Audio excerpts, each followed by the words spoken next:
we know the difficult decision you had with Matty Tell. Just what have you had to put your arm around Matty this week, and what's his reaction been like? Of course, that's very, very tough for Matty. Just to make it clear, as I understand it, it's been my challenge was it could only be him or Dom. I couldn't swap another player in or out, because then I would have done it. Because I think Matty has done well for us in many ways. So it was him or Dom, and I chose Dom because I said that experience. He did luckily very well and all that.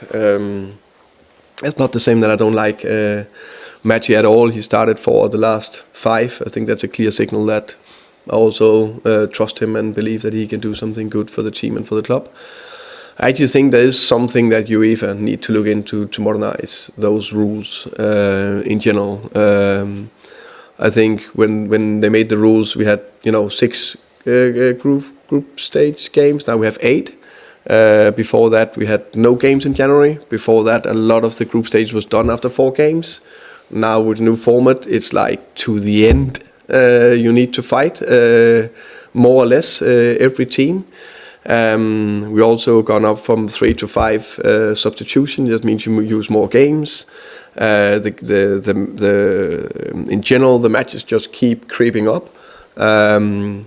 For the Euros and the World Cup, bigger squads. So I think we need to look into it. Also, the changes we can do after January. Now I think it's only 3. I can't see why that shouldn't be more. Why you can't change during if you have injuries. And how we're not the only club who is struggling with this.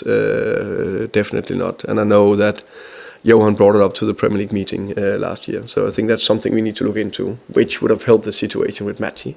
And going back to that, of course, there is it's a football decision. It happens. It's not that I think it's nice to make that decision, but I try to take the best decision for the team every single time. Unfortunately, it impacts people, impact Matty in this case, and of course we need to get around him. Can I just ask about one of his, I think, good friends, given they're French, and the 21 team together, Wilson Odobert is someone who's really come to the fore in the last few weeks, particularly playing out on that right-hand side. When you sort of speak to people about him, he seems like quite a quiet character off the pitch. Wilson? Yeah. Wilson. That's fair. He's clearly got a lot of talent. It's one of your biggest challenges, sort of getting the confidence into him to go and really show what he can do. Yeah, I think he played a good game against Dortmund. I think he was really lively. I think he created 2 goals, had 2 assists. Really strong his 1v1. I thought his defensive side of the game was good as well.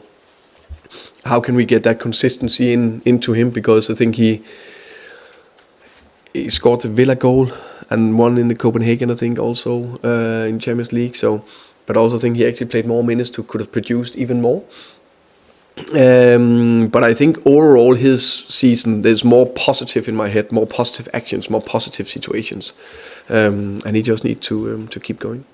And in the last few weeks, months with the stormy weather, as you put it, I mean, what has that taught you about yourself and your players? I think the players are strong personalities. I think it's a big task to ask them, but it's about that, to be able to keep the noise out and keep going no matter what, and focus on what you can affect. Same with myself. It's of course there's a few more questions about how can you say, negative situations or whatever, instead of just talking football or more positive things, and that's part of it in this world. When it's not going the way you exactly want it sometimes. Said we work very hard every day to make sure that we do the right things and keep progressing. Lastly, can I just check on Pepe's side back? Yeah. He was taken ill and went to hospital. It sounds quite worried when you read it, but he's now back here. Is he available? Yeah, he's back here. He's back here. And was on the pitch today to do a little bit, and is ready to train tomorrow and ready to selection for Saturday. Hi Thomas, what's your relationship like with Bisuma now? I think that's been fine along the way. He's been pretty unlucky with injuries, more or less throughout the season. So now he's back, trained very well today. I think he had a good impact when he came on the pitch against West Ham. So I'll say fine. Because I mean, he didn't play obviously in between that whole period. You dropped from the squad for your first game, didn't see him again for a long time. I mean, is it fair to say he was sort of being punished during that period? He was out of the picture because of that, or was it also injuries? No, that was clear injuries. He made a mistake. That was a consequence of that. After that, he got injured literally 2 days after in training. That's why he was out of the squad. So it wasn't a kind of ongoing... No, it was injury, yeah. And I mean, obviously, he's one of those players who seems to have a very high ceiling, you know. When he's on it, he's a real top player, but I think managers have found it difficult, other managers before you have found it difficult to kind of get that consistency out of him.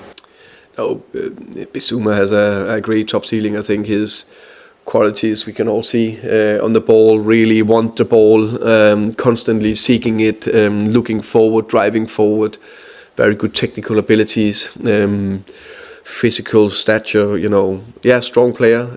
So I agree, it's the best players, they can consistently perform day in, day out, years or years. So that's what he needs to find. What's his status now though? I mean, his contract's out in the summer, and is he for sale this month? Is he an important player for you in the second half of the season? Or where does he sit on that spectrum? I would say it's fair to say that we are not that many players. And he's a good player, and he did very well against West Ham. So he's a Tottenham player, and the only thing we're focusing on is he available for Burnley on Saturday. Thank you. You're welcome. On the subject of not many players, there's sort of stories about Tel, an interest from France. You've got a couple of players on loan. Is there any scope to wriggle and change things, do you think? No, the players we have in our squad we need to keep to have enough players to play with and perform with, because one thing is the Dortmund game where we had not had that many available players.